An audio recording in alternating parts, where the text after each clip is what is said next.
Hello and welcome back to my YouTube channel. Now, it's been a bit of a minute since I uploaded a video. Obviously, we've had the kind of like Christmas period, and then we're in this in-between-mus now, which is what I like to call it.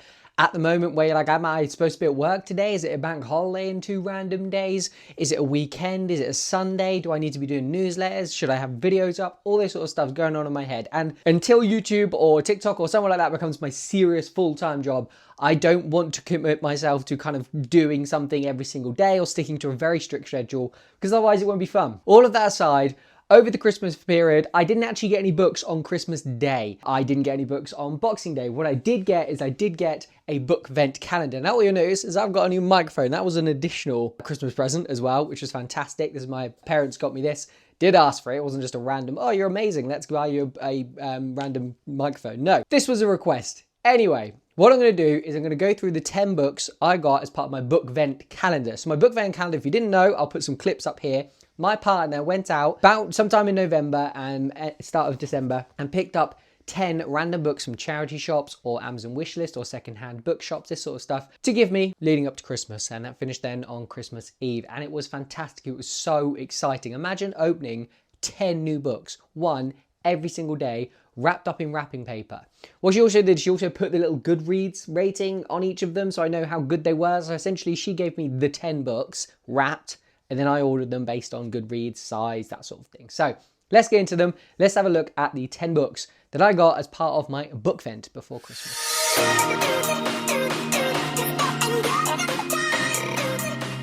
So on day one, I got Deadly Education by Naomi Novik. Now, I've actually started this, so I know a little bit about it. The idea behind this is there's a girl who's in a magical school, and she's not really getting on with a lot of other people because I think she's incredibly powerful, but at this school, she can't really show that she's that powerful. I'm about halfway through, and I'm really not sure where the plot's going, what the point is, where this is meant to be leading, and I'm not sure if it is leading anywhere other than the fact Naomi Novik may have been like, I want to write about kids in a magical school because, you know, Harry Potter and stuff. Other than that, I don't know about it, but let me know if you've read it. I think it has the potential to be quite good. I mean, kids in a school, magical school, that's a thing. That's things people have been doing for a while. But is it going to actually be any good when you get down to the plot? We've got to have the story. We've got to have the characters. We've got to have the big, reason that I'm here.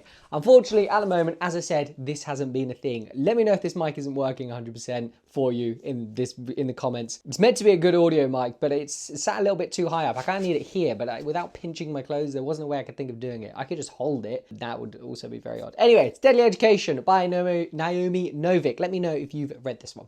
The book I then received on day 2, or opened or unwrapped or whatever, was The Shock of the Fall by Nathan Filer. Now, this is a book I'd literally never heard of. I have not seen the front cover of this. I've not heard of Nathan Filer. However, it's at the Costa Book of the Year. What year this was, I don't know. Could have been a decade ago, something like that. But it's got an interesting front cover, and the premise on the back sounds interesting. Listen to this.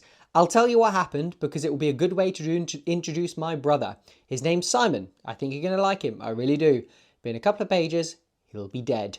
And he was never the same after that. Some reviews say deeply moving, astonishingly sure-footed, dark, touching, sweet, and funny and beautifully written. I think somebody suggested it might be around to do with mental health and the support of the death of a sibling or something like that. I don't know. No idea. Let me know if you've read it down below, because I'm really interested to know people's thoughts on these sort of books that I've literally never even heard of before. The third book that I got day 3, so this was like 7 days before Christmas Eve, is Criminal by Karen Slaughter. Now, I've heard of a lot of Karen Slaughter. In fact, I think either last Christmas or 2 Christmases ago, I bought my essentially mother-in-law the whole complete like history of Karen Slaughter, which oddly I don't know if it included this one, but a massive book. You know how you can go on like World of Books or Books to Door and basically get these massive collections from one author? That's what I did with Karen Slaughter, and that's what I did for my mother-in-law. So I know they're decent because she reads them. I've never heard of Criminal specifically, but then I'm not sure if I could actually name you any of Karen Slaughter's books, but really interested. It's quite a thick one, like shockingly thick for a book that's usually a thriller. We're talking 400 pages.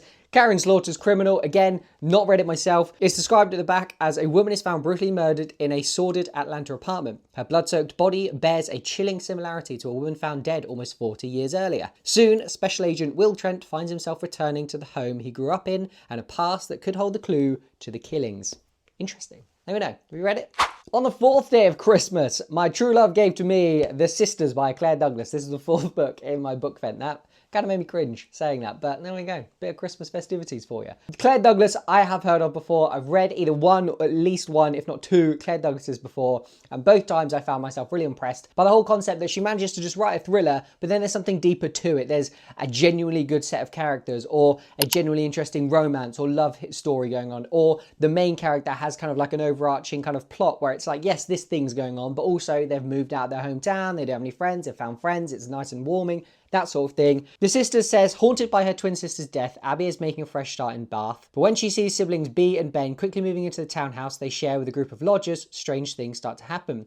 Abby's precious letters go missing, threatening messages are left in her room. Is this the work of the beautiful and capricious B? Or is it Abby hiding something of her own? We don't know, but new people have moved in, weird stuff's happening, we want to find out what's happening. So yeah, it sounds interesting. I love a Claire Douglas. They're easy, they're fun, they're enjoyable, and I always just find myself thinking, yeah, that was actually a genuinely fantastic thriller book. So, The Sisters by Claire Douglas. On the fifth day, I unwrapped Two Like the Lightning by Ada Palmer. Now, I was flabbergasted when I opened this. I have no idea what it is. The front cover looks really cool. It sounds really interesting. Humanity has engineered a hard-won golden age, forged in the aftermath of a bitter conflict that wiped both religion and nation-state from the planet. 7 factions or hives have co-governed the world for 3 centuries. They're all fueled by careful censorship, oracular statistical analytics, and technological abundance. Try saying that 10 times when you're drunk on 18 different Pims. I don't know why Pims. Convicted for his crime, celebrated for his talents, Mycroft Canner is the indentured instrument and confidant of some of the world's most powerful figures. When he is asked to investigate a bizarre theft, he finds himself on the trail of a conspiracy that could shatter the fragile world order. But Mycroft has his own secrets. He's concealing a much greater threat to the 7 hives, a wild card no degree of statistical analysis could have prophesized. This threat takes the unlikely form of a 13-year-old. For how will a world that has banished God deal with a child who can perform miracles? This is going to be tricky to read. I really struggle to read that. That's embarrassing for a book talker that I managed to struggle with that. Book talker, booktuber, bookstagrammer, whatever the hell you want to call me. I struggled to read that. But front cover looks cool. Like the idea of it sounds really cool. And it's part of a series. It says somewhere, here we go, book 1. So I feel like I'm going to enjoy this one. Let me know if you read it, if you heard of it. Let me know. And then on day 6, I was really excited because Dead House Gates by Stephen Erickson was opened. And I was really excited. So I've read the first book in the Malazan series. That's what this is called. Now, if you have any interest in fantasy, you've likely heard of the Malazan series. This is an epic series that not only spans, I think, like double-digit amount of books in one series. Each book's massive. There's also a kind of tandem story that's going on, I think, written by Erickson's brother or someone like this as well. There's just masses of lore. Like, you have to go on Wikipedia to understand sometimes what you're reading about or who you're reading about, because they're like one race will be mentioned, but they're not actually developed further until book 4. So you're like, who is this race? And you have to go on Wikipedia to find out, because now it has been discovered in book 4. But Dead House Gates is the second in the series, and apparently this is when things start to kind of, you know, calm down, as in the first book was like offshot all over the air. It felt like Steven Erickson had 100 ideas and he just wanted to stick them all in one book. This one, I think, is when it kind of all calms down. The plot starts to get going. The overarching idea of where we're going here starts to get going. Politics start to kind of calm down. All that sort of stuff happens in here. So I'm so excited to get this started in 2025. As a fantasy reader, anything where you've had these big old series where people are like, that's always at the top of series is lists, tier lists. It gets me excited. So that's Dead House Gates by Stephen Erickson. This was the 6th book in my BookVent calendar. Next up is another thriller. This is That Night by Gillian McAllister. Now, I've heard of Gillian McAllister. I believe I may have read a book by her. I'm not 100% sure. But either way, when I put this out on social media, I put my list of 10 books over on my Twitter and Threads and Blue Sky. So if you ever want to see stuff likely before it happens on YouTube, then you can check out over there, or on my smaller video forms, TikTok, Instagram. They're all there, so I put stuff there. Anyway, when I put this out, a lot of people said you cannot go wrong with a Gillian McAllister. And I don't 100% know if that's true. As I said, I can't remember if I've read one of hers. I've got a strong inkling of a book that I did read that I think is hers, but it may not be. I don't know. Excited to read this. I love a thriller. I love when people say, oh, you can't go wrong with their books. That's exciting. During a family holiday in Italy, Kathy receives an urgent call from her sister. There has been an accident. Franny hit a man with her car and he's dead. Overcome with terror, Franny fears years in a foreign jail away from her child. She asks for Kathy's help. It wasn't Franny's fault, not really. She'd cover for Kathy. Will Kathy do the same for her? But when the police come calling, the lies start and the two sisters begin to doubt their trust in one another. Interesting, deep, twisted. People love betrayal. I love betrayal. Well, in books, not in real life. Never betray me. That's Gillian McAllister's That Night. The only thing that weirds me out about this book is how close that text is to the edges. Look, that's literally coming off the edge. Is that a printing error, or is that how that's meant to be? I don't know. If you read it, let me know down in the comments below whether you liked it or not. Another book I'd literally never heard of. What Lies Beyond the Veil by Harper L. Woods. It's Of Flesh and Bone, book 1. So clearly my partner's thought, he's a nerd. He loves a nerdy series. Let's get him some books of nerdy series. There's a couple of books here already you know are absolute bangers, and you know are in series for all fantasy books. What Lies Beyond the Veil, even by Harper L. Woods, is a book I've never heard of. I'll try and summarize the back quickly as possible because it's a long one. There's most of the plot probably on the back of here. For 400 years, the Veil has protected humans from the Fae. Safe behind their walls, humanity has turned from the old religion of decadence and sin to worshipping the new gods who value purity and obedience above all.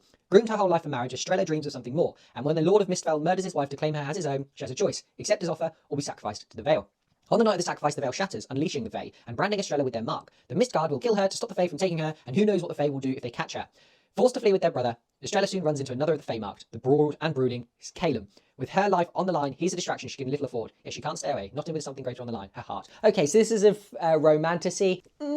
Am I going to enjoy it? I don't know. Romantasy kind of puts me off a bit. If the fantasy bit is good enough, if the bit where there's actually plot, there's actually story, there's actually things going on in the world is good enough, I don't mind if there's romance in there. I don't mind if a girl loves a boy and that's all she can think about, as long as their relationship's good. If this Calum ends up just being a brooding, tall, dark-haired, grumpy arsehole who's not actually particularly likeable, that's going to put me off. But let me know, have you read it? Have you heard anybody else that's read it? Have a look at it, look it up. Let me know down below whether this is going to be any good or not. So that's What Lies Beyond the Veil by Harper L. Woods. So on Christmas Eve, I opened up Horseman by Christina Henry. Now this is a book, again, I'd never heard of. But when I put this out on my social media, someone on Thread put Horseman by Christina Henry with love heart eyes, and they're clearly a big fan of it because they love heart eyes. But that's good, because that means somebody liked it. That means I'm not just out here receiving books I've never heard of before. As with the other ones I've done, where I'm like, I don't know what this is, I'm just going to quickly read. That looks like a precarious pile. That could fall over. I don't know. Everyone in Sleepy Hollow knows about the Horseman, but no one really believes in him. Not even Ben Van Brunt's grandfather, Brom Bones, who was there when it was said the Horseman chased the upstart crane out of town. Brom says that it's just a legend, the village gossips talking. More than 30 years after those storied events, the village is a quiet place. 14-year-old Ben loves to play Sleepy Hollow Boys, reenacting the events Brom once lived through. But then Ben and a friend stumble across the headless body of a child in the woods near the village, and the discovery makes Ben question everything the adults in Sleepy Hollow have ever said. Could the Horseman be real after all, or does something even more sinister stalk the woods? We don't know, but it sounds cool. It's got a really cool front cover. I like this. I imagine it's meant to be like the Headless Horseman, that sort of tale, mythical thing that's meant to be going on. I don't know, but it sounds quite interesting. Good reviews, I think, so we'll see if that's any good. So that was the penultimate Christmas Eve unwrapping I did. I had to sort out that pile because that was making me nervous. The final book is Forever and a Day by Anthony Horowitz. This is what I opened on Christmas Eve, and I bloody love opening books all the time, but opening a book that's a 007 book written by Anthony Horowitz made me even happier. This was on my wish list as well. I love Anthony Horowitz because I grew up reading Alex Rider, loved them. They're very simple action spy books with kind of a little bit of a twist every now and then, a bit of deeper story about the characters, some simple action, that sort of stuff. Kind of your underdog superhero, or not superhero, sorry, but just hero of overcoming this big organization. And that's kind of what James Bond is always about. So Forever and a Day is, I think, Anthony Horowitz's first 007 book. I don't know. It's the explosive prequel to the Casino Royale, which is actually a good old-fashioned James Bond. So I think it's going to be good. It said, a British agent floats in the waters of the French Riviera, murdered by an unknown hand. Determined to uncover the truth, James Bond enters a world of fast cars, grand casinos and luxury yachts. But beneath the glamour, he soon encounters a dangerous network of organised crime. It's time for Bond to earn his licence to kill. He must find those responsible and unravel their devastating plan before he becomes their next victim. So it says it's time for him to earn his license to kill. It's really interesting. I like the idea of that. That suggests it's really early on, this kind of prequel. Now, it's great having kind of James Bond books or these characters you know of, and then someone new writes a story, but then actually putting it in a time before everything you already know is quite interesting. So that should be good. And that was my penultimate book on the list, my Christmas Eve unwrapping of my 10 days of BOOKMAS. I don't know what to call it. I call it Bookvent, I think, most days. So we'll call it that. So these are my 10 books that I got before Christmas. I'm absolutely buzzing. I'm so excited. These will be going on my TBR shelf, but I will be prioritizing a lot of these. I'm going to probably prioritize those that have got fantasy, or those that are the first in the series, to see if I then want to pick up the rest of the series later in the year. This is the 10 books that I wrote for BOOKMAS. I hope you all had a fantastic Christmas. This video is going up before New Year's Eve, so I hope you all have a great New Year's Eve, and all you're ready for New Year and the dullness of January. Just remember, summer's kind of coming, spring's coming, everything's getting a bit warmer, days are getting longer. But yeah, I hope you all have a lovely time. I will see you in the new year. Bye.